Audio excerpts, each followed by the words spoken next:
అందరు వివాహం ఆలస్యం అవుతుంది అనేది వాళ్ళు ఆలోచించుకోవట్లేదు విషయం. ఫస్ట్ మన పూర్వము వివాహం అంటే మన ఇంట్లో ఏదైనా కార్యక్రమం చేయాలంటే ఫస్ట్ భగవంతుడి దగ్గర ఒక నామస్మరణ చేసి ఆయన దండం పెట్టుకొని ఈ కార్యక్రమాలు జరిగేలా సవ్యంగా జరిగేలా చౌడు స్వామి అని దండం పెట్టుకొని బయలుదేరాలి.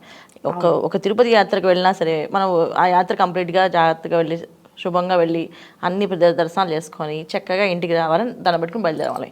ఇవాళ రోజున పెళ్ళి అనే విషయంలో ఎంత పెద్ద విషయం అది. పెళ్ళి అంటే 2 కుటుంబాలు కలయిక, 2 జీవితాలు కలిసి ఉండాలి.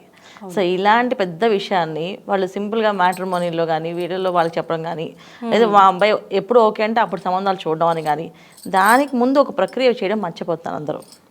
దానివల్ల ఆలస్యం. ఏంటమ్మా ప్రక్రియ? చాలా పెద్ద ప్రక్రియ ఏం కాదు, చాలా చిన్నదే. ఆ ప్రక్రియ ఎంత ఇంపార్టెంట్ అంటే అది చేయకపోవడం వల్ల చాలా మందికి ఆలస్యాలు అవుతున్నాయి. ఓకే. ఇలా మేము ఎవరైతే చెప్పి చేయించామో అందరూ చక్కగా వివాహం అయ్యింది, మంచి కుటుంబాలకు వెళ్ళారు. అమ్మాయిలైనా అబ్బాయిలైనా చాలా మంచి హ్యాపీ లైఫ్ లీడ్ చేస్తారు. ఏంటంటే పెద్ద విషయం ఏం కాదు నాన్న, చాలా చిన్న విషయమే. మన ఇంటికి కులదైవం అని ఉంటుంది. ఓకే.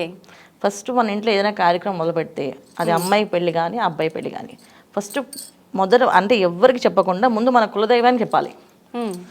మేము మా అమ్మాయికి కానీ లేదా మా అబ్బాయికి సంబంధాలు చూస్తున్నాం, ఒక మంచి కుటుంబానికి మంచి కుటుంబంతో కలవాలి అని చెప్పి ఫస్ట్ కులదైవానికి నమస్కారం చేయాలి వీళ్ళు. ఓకే.